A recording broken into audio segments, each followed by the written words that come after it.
नमस्कार दोस्तों, Tholi the blogger में आप सबका फिर से स्वागत है। दोस्तों आज मैं बताऊंगी आप लोगों को एक और वीडियो, यानी कि ऑलरेडी बनाया है 1 2 3 है ना, और ये एक और वीडियो है right your wish and see the magic. Correct है, बिकॉज बहुतों को ना बहुत अच्छे रिजल्ट्स मिले। अगर मैं अपनी पर्सनल एक्सपीरियंस बताऊँ तो मैंने बहुत कुछ यानी कि इस लिखने के माध्यम से मैंने मंत्रों का जाप तक कर लिया है और साथ में विश को भी फुलफिल किया है। ऐसे बहुत सारे विश थे जो मैंने स्क्रिप्टिंग करके, लिख कर, राइट करके और उस पर अपनी मैनिफेस्टेशन करके अपनी एनर्जी को डाला, अपनी इंटेंशन को डाला और डालकर अपनी विश को मैंने फुलफिल किया।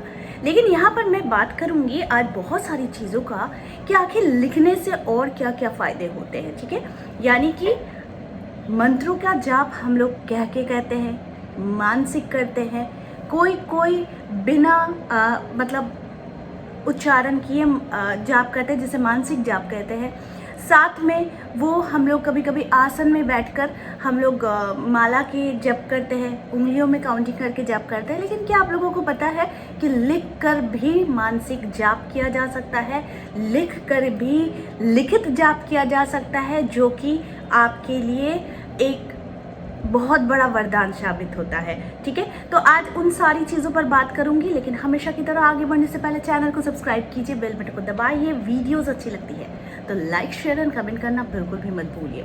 दोस्तों मैंने आप लोगों को कहा था, चलो पहले मैं अपने दिखा लेती हूँ कि मैंने क्या किया था। ये देखो, ये सारे मैंने मंत्र लिखे। ठीक है, बहुत सारे मंत्र लिखे, या जिस दिन पेन का इंक खत्म हो गया था ना, उस दिन ब्लू पेन से लिख लिया था जो हाथ के सामने था। लेकिन अक्सर मैं सारे मंत्र जो लिखती हूँ ना वो लाल पेन से ही लिखती हूँ। ठीक है, और लाल पेन से ही लिखना चाहिए। खास करके गायत्री मंत्र लिख रहे हैं, खास करके हनुमान जी का मंत्र लिख रहे हैं, खास करके राम नाम लिख रहे हैं, तो लाल पेन होना ज़रूरी है। अगर नहीं है तो कोई बात नहीं, आप ब्लू पेन का यूज़ कर सकते हैं, लेकिन काला मत यूज़ कीजिएगा। या तो ब्लू यूज़ कीजिए, या ग्रीन यूज़ कीजिए, या फिर रेड यूज़ कीजिए। तो मैं ज़्यादा से ज़्यादा प्रेफर करती हूँ रेड पेन। ठीक है, उसके बाद क्या होता है कि जब मैं मंत्रों को लिख लेती हूँ तो ज़रूरी नहीं है कि आप 108 बार ही लिखें, लेकिन मैं इस पर ज़्यादा जोर देती हूँ, क्योंकि एक तो क्या होता है कि जब आप 108 बार मंत्रों को लिख रहे हैं ना, तो वो आपका जाप भी हो रहा है, साथ में मानसिक जाप भी हो रहा है, और साथ में आप उसमें अपनी विश को भी लिख दे रहे हो। तो क्या हो रहा है, 108 का वाइब्रेशन प्लस आपकी विश जो आप दिल से चाहते हो, तो क्या हो गया, ये दोनों कॉम्बाइंड हो गया। यानी कि आपकी इंटेंशन प्लस मानसिक जाप जो आपने किया था उसकी वाइब्रेशन। ठीक है, तो ये क्या हो गया, कॉम्बाइंड होकर ये बहुत जल्दी फुलफिल होती है। देखिए टाइम लगती है हर किसी चीज़ की बहुत जल्दी होती है, बहुतों की थोड़ी टाइम लगती है। हर किसी की तो एकदम इक्वली वाइब्रेशन नहीं होती है।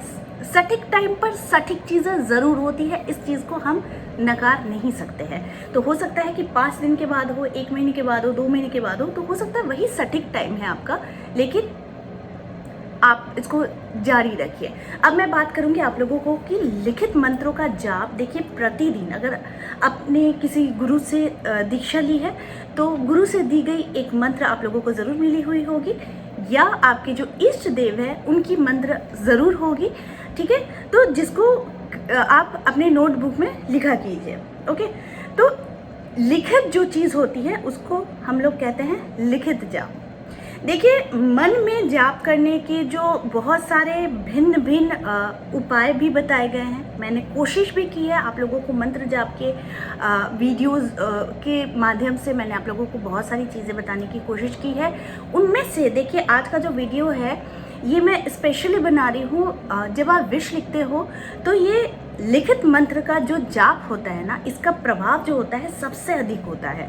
ठीक है, तो लिखित जाप चित्त को, आपके जो मन है, आपके जो चित्त है, इसको क्या करता है, एकाग्र करता है। यानी अगर बहुत मन चंचल है, बहुत मन हमेशा बहुत सारे विचारों में रहता है, कभी भी कोई चीज़ स्थिरता के साथ नहीं आती है आपके जीवन में, या फिर आप कोई डिसीज़न लेने में सक्षम नहीं हो पाते हैं, हर डिसीज़न आपका गलत होता है, तो ऐसे में लिखित जाप जो है ये आपको एकाग्र करता है, यानी कि आपकी एकाग्रता बढ़ाता है। ठीक है, और धीरे धीरे साधक, यानी कि मैंने क्या कहा है, जो मंत्र जाप करते हैं, जो भगवान की पूजा करते हैं, वो साधक ही होते हैं। तो इसीलिए वो साधक वो क्या करता है, ध्यान को अग्रसर करता है। और लिखने से क्या होता है पता है, लिखना यानी मंत्र को आप लिख रहे हो ना, तो ये त्राटक का भी काम करता है, जो कि बहुत मतलब फायदेमंद होता है दूसरी तरफ से, और एकाग्रता तो है ही, और साथ में अगर मन चंचल है तो वो स्थिर भी बनता है। देखिए, लिखित जप प्रतिदिन अपना गुरु मंत्र या इष्ट मंत्र, या फिर आप किसी भी मंत्र को, बार बार सुन लो इसको ठीक से, किसी भी मंत्र को आप जाप कर सकते हैं। आप जिस भगवान के प्रति आपकी श्रद्धा है, जिस भगवान के प्रति आपका प्यार है, जिस भगवान के प्रति आपको लगता है कि मुझे हर संकट से वही उद्धार करेंगे, अगर आपके पास गुरु दीक्षा नहीं है तो ऐसे क्षेत्र में आप किसी भी भगवान के साथ, भगवान को गुरु मानकर आप उनका मंत्रों का जाप कर सकते हैं। ठीक है, तो ये होता है एक प्रोसेस। तो आप इसको प्रतिदिन जाप कीजिए, तो जाप जो करेंगे वो लिखित जाप भी होता है। इससे भी क्या होता है कि मंत्र सिद्धि पाती है। अगर हर एक दिन आप 108 बार मंत्रों को लिखते हैं, देखिए ये बहुत मतलब आप लोगों को लगेगा ये तो लिखने से अच्छा है कि बोल लेते हैं, लेकिन देखिए एक साधक जो होता है ना, वो कुछ चीज़ को अगर पाना रहता है, अगर उसको अपनी सिद्धि भी प्राप्त करने रहती है ना, तो थोड़ी मेहनत, थोड़ा प्रेम, थोड़ा धैर्य ज़रूर करना चाहिए। बिना इसके कोई चीज़ ना चट जल्दी पट विवाह वाली बात हो जाती है, नहीं हाथ लगती। क्योंकि क्या होता है कि हमारी एकाग्रता, हमारी जो तपस्या, यही तो भगवान देखते हैं। भगवान आपसे कहाँ सोना चांदी मांगते हैं, भगवान आपकी तपस्या, आपका प्रेम ही मांगते हैं। तो इसलिए किसी भी चीज़ को जब कीजिएगा तो बहुत धैर्य के साथ कीजिएगा। लेकिन मैं हर एक आप लोगों को एक एक पॉइंट बताती हूँ ना, जिससे क्या होता है कि इसमें फ़ायदा आप लोगों को ही है। थोड़ा सोच कर देखिएगा तो फिर आप लोगों को समझ में आ जाएगा कि मैं क्या बता रही हूँ। देखिए, इस अभ्यास में कम से कम आप लोगों को, अगर आप लिखते भी है ना, तो 10 मिनट से लेकर आधा घंटा तक का समय लगता है। अगर आप लिखते हैं मंत्रों का जाप, अगर 108 बार लिखते हैं तो उसमें हो सकता है आधा घंटा से 1 घंटा का टाइम भी लग जाता है। लेकिन इससे क्या होता है कि आप लिखकर भी मंत्रों को सिद्ध कर सकते हैं। देखिए, ये भी एक प्रोसेस है। ठीक है, तो मंत्र लिखते समय ना बिल्कुल शांत रहिए, धारण एकदम मतलब मौन को धारण कीजिए कि आपको बात नहीं करनी है, और मंत्र साफ साफ स्याही से लिखिए कि आप जो मंत्र लिख रहे हैं उसमें कोई भी उलझन नहीं होनी चाहिए कि आपने क्या लिखा, आपकी राइटिंग खराब है तो कुछ भी। देखो, राइटिंग खराब हो सकती है, लेकिन जो मंत्र लिख रहे हो एटलीस्ट वो समझ में आनी चाहिए कि आप कौन से मंत्र को लिख रहे हो। ठीक है, तो इसको साफ साफ लिखना। रविवार या फिर कोई और भी छुट्टी के दिनों में 1 घंटे तक इसका अभ्यास कीजिए। जिस दिन आपके पास बहुत ज़्यादा समय हो उस दिन आप इसको 1 घंटे का समय ज़रूर दीजिए। अगर समय की कमी है तो 10 मिनट का भी समय लिखिए, लेकिन लिखिए ज़रूर। 108 ही लिखना है ज़रूरी नहीं है, लेकिन लिखते हैं तो मैं बार बार कहती हूँ बहुत अच्छा होता है। ठीक है, तो अपने दोस्तों को भी, जिनको भी ज़रूरत है ना, या तो ये वीडियो दिखाइए या फिर उनको आप अपने मुंह से कहिए, क्योंकि आप आज ये चीज़ जान रहे हैं, और जानने के माध्यम से क्या होता है, ज्ञान को फैलाना चाहिए। तो जिन लोगों को बहुत ज़रूरत है तो उन लोगों को आप ज़रूर बताइए कि मंत्रों को अगर सिद्ध भी करना, अपने विश को फुलफिल तो करना ही है, साथ में आपको 108 बार या फिर जितना समय हो सकता है उससे कम भी कर सकते हैं, लेकिन आप मंत्र ज़रूर लिखा कीजिए। इससे सिद्धि प्राप्त होती है, मंत्र भी सिद्ध होते हैं। परिवार के लोगों को भी इसका अभ्यास कराइए। लिखित जप से ना साधारण जप अपेक्षा आप जो जप करते हैं, जो कहते हैं मानसिक जप करते हैं, बोल कर करते हैं, उसकी अपेक्षा लिखित जप जो होती है ना, वो अधिक लाभदायक होती है और लाभप्रद होती है। इसका रिजल्ट भी बहुत अच्छा आता है। तो यहाँ पर मैं आप लोगों को कुछ छोटी छोटी चीज़ें मैं बता दे रही हूँ जिसका क्या क्या फ़ायदा हो सकता है, तो वो आप ज़रूर देख लीजिए और ध्यान से सुनिए। ठीक है, देखिए, साधक को ना अपने आराध्य का मंत्र निश्चित कर लेना चाहिए कि आपके आराध्य देवता कौन है, आपके इष्ट देवता कौन है, और उनका मंत्र आपका क्या लिखना है। इसी मंत्र के लिखित या मौखिक जाप का अभ्यास भी आप लोगों को करना चाहिए। मौखिक जाप यानी आप जो मुंह से बोल कर रहे हैं, या फिर मतलब माला का यूज़ कर रहे हैं, मानसिक जाप भी कर रहे हैं, तो उस समय हम लोगों को माला की आवश्यकता होती है।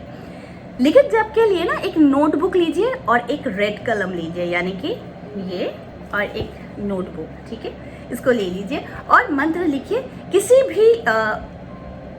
भी लैंग्वेज में लिख सकते हैं, यानी कि किसी भी लिपि में लिख सकते हैं, राइट, जैसे इंग्लिश, हिंदी, बंगाली, पंजाबी, मलयालम, जो भी है, जो जिस भाषा में आपको लिखना है आप उसी भाषा में मंत्रों को लिखिए। इसमें कोई बाउंडिंग या फिर बाउंडेशन नहीं है कि आपको हिंदी में ही लिखना है, इंग्लिश में ही लिखना है, नहीं, आप किसी भी भाषा में लिख सकते हैं। मंत्र लिखते समय कुछ चीज़ों का पालन आप लोगों को करना है, जो मैं बहुत जल्दी आप लोगों को बता देती हूँ, ध्यान से सुनिए।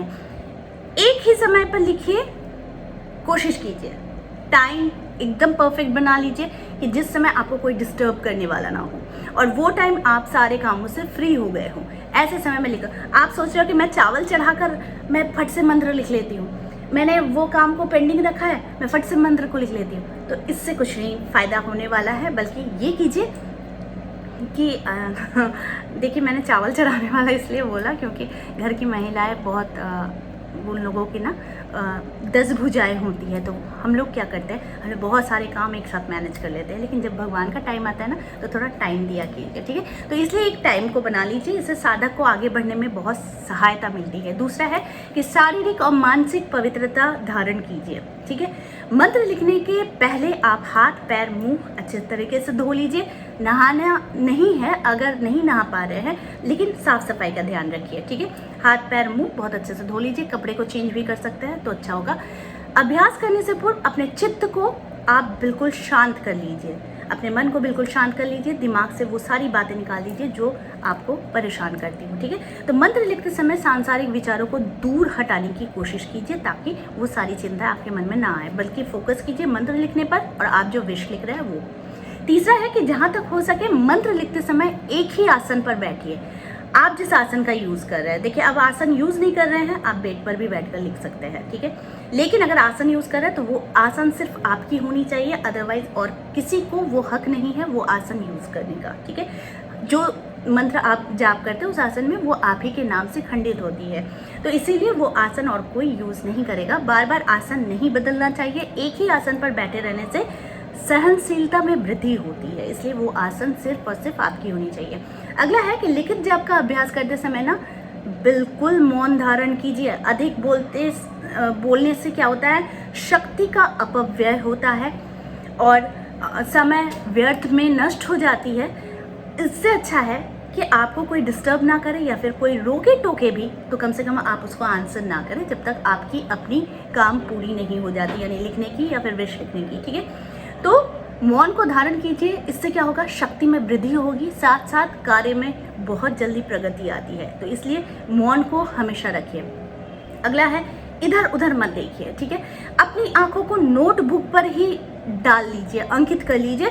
इससे आपका जो मन है, आपका जो ध्यान है वो क्या होता है, एकाग्र होता है और ये अधिक समय तक आपको कंसंट्रेशन बढ़ाने के लिए ये बहुत कारगर साबित होता है। तो इसलिए इधर उधर ना देखें, इधर उधर की बातें ना सोचिए, सिर्फ सोचिए मंत्र लिखना है और अपनी विश लिखना है, ठीक है। अगला है कि मंत्र लिखते समय ना मंत्रोच्चारण करते रहिए। आप जो लिख रहे हैं वो मन ही मन ना उच्चारण करते रहिए, विश को भी दोहराते रहिए। अगर पहले मंत्र लिख लेते उसके बाद विश लिख लेते हैं तो कोई बात नहीं, वो भी सबसे अच्छा होता है, लेकिन कोशिश कीजिए कि मंत्र लिखिए या फिर विश लिखिए, उसको उच्चारण जरूर कीजिए, ठीक है। तो उसके बाद इससे क्या होगा कि आपके अंतःकरण पर ना तीनों प्रकार की संस्कार अंकित हो जाते हैं और क्रमशः आपके संपूर्ण शरीर में या फिर आत्मा में ही मंत्रमय हो उठता है, जो कि बहुत ज़रूरी है, ठीक है। तो इसलिए उस बात का ध्यान ज़रूर रखिएगा। अगर आप मंत्र लिखते समय बैठे हैं तो ये निश्चित कर लीजिए कि आप इतने संख्या में ही रोज लिखेंगे, 11 बार, 21 बार, 51 बार या 108 बार। आप एक मतलब समय को समझ लीजिए कि इतने अंकों में मुझे हर दिन लिखना है, ठीक है। 108 नहीं लिख पा रहे हैं तो 11 बार, 21 बार, 51 बार लिख सकते हैं। तो इसको आपको ठीक करना है कि आप इसको कैसे रोज करेंगे, उसके बाद धीरे धीरे बढ़ाएंगे, ठीक है। तो जब आप इसको करेंगे तो आपका संपूर्ण शरीर क्या होता है, वाइब्रेटेड रहता है, तो उस समय जब भी आप अपनी विश को कहें ना तो ये बहुत जल्दी काम करता है। तो आई होप आज का वीडियो आप लोगों को अच्छा लगा होगा। इस तरह के वीडियोस मैं आप लोगों तक लाते रहूँगी। आज के लिए बस इतना ही, फिर मिलेंगे एक नए टॉपिक के साथ। तब तक के लिए आप सबको मेरा प्यार भरा नमस्कार।